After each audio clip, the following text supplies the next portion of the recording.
Hi, St. Martin's families. I'm going to read you this bedtime story tonight. It's called The Dream Jar by Lyndon Lee Johnson and illustrated by Serena Kermy.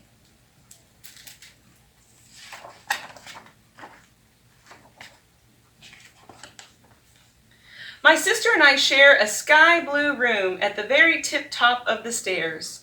My bed is on the left and her bed is on the right. Our ceiling is covered with stars. Every night, Mom comes to our room and we take turns reading a story.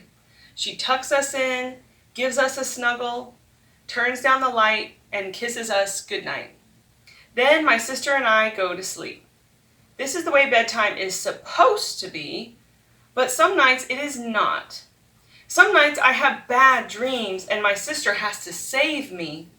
My mom says I have good imagination, and this is just a stage I'm growing through. I think I'd rather skip it. My sister says I can save myself.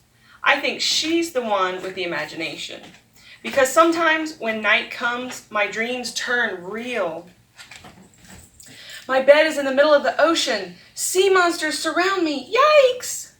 My bear falls overboard. Help! Help! Wake up, you're only dreaming. My sister is shaking my shoulder. I open my eyes and see my room. No ocean, no drowning Teddy, not a single sneaky sea monster in sight. But it was so real. Tell me about your dream, my sister says, and listens to every scary word. Then she lowers her voice.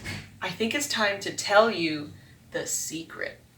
The secret? I love secrets! I bounce up and down on the bed. Tell me, tell me, tell me!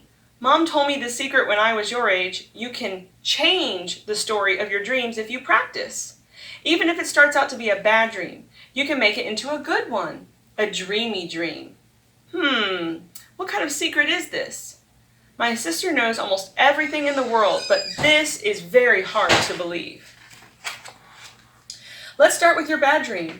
It was about sea monsters. Very scary sea monsters. Right. Now you can imagine a sea monster that isn't scary? Asks my sister. That's impossible. Sea monsters are always very scary. It's their job. But sea monsters are not real, my sister says. They're imaginary. So imagine a sea monster that isn't scary. All right, I'll try. Maybe if the sea monster was teeny tiny, it wouldn't be very scary. Or if the sea monster was really silly, it wouldn't be so scary, I say. You're right, says my sister. Now close your eyes and see the really silly sea monsters in your mind. Make up a story about them. Turn your bad dream into a good one, a dreamy dream. This might just work. Good. My sister and I shared just between sisters yawn. Now I can sleep because my sister saved me. My bed is in the middle of the ocean, surrounded by silly sea monsters.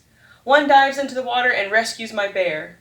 Why, this silly sea monster's friendly. He wants to play. I jump from bed and hop on, and the race to the waves begins. Hi-ho, sea biscuit!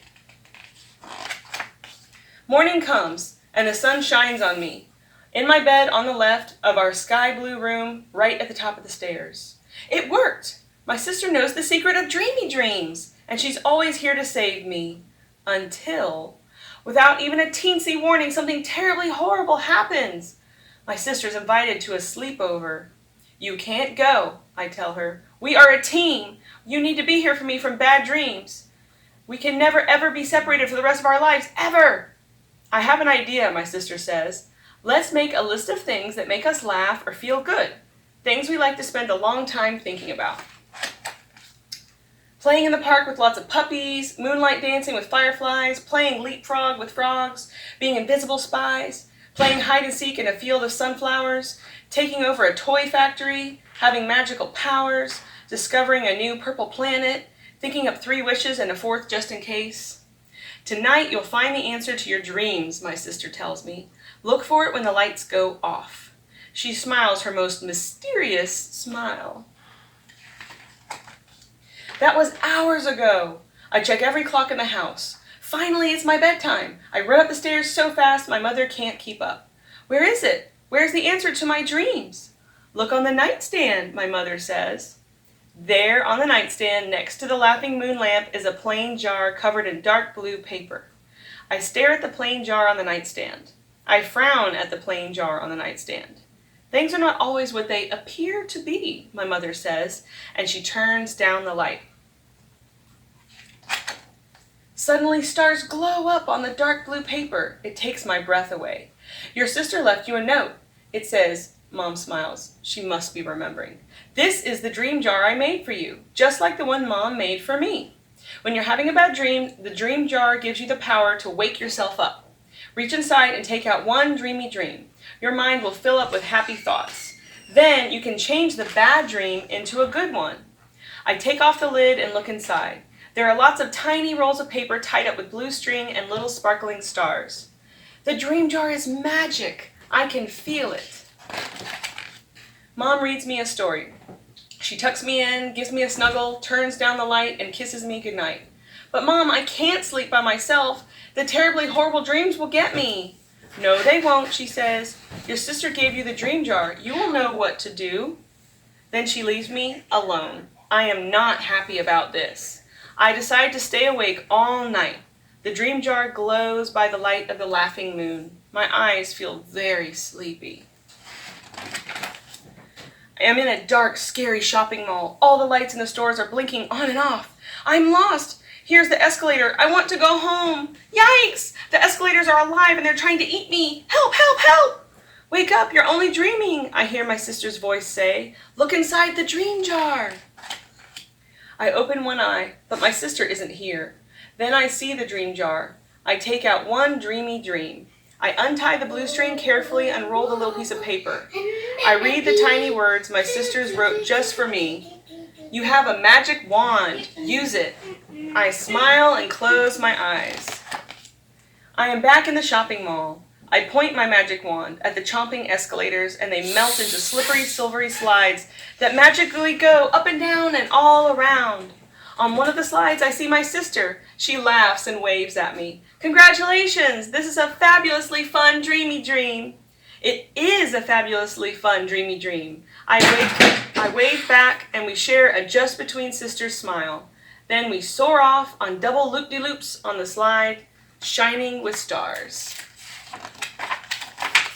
And when morning comes, the sun shines on me in my bed on the left of our sky blue room, right at the top of the stairs.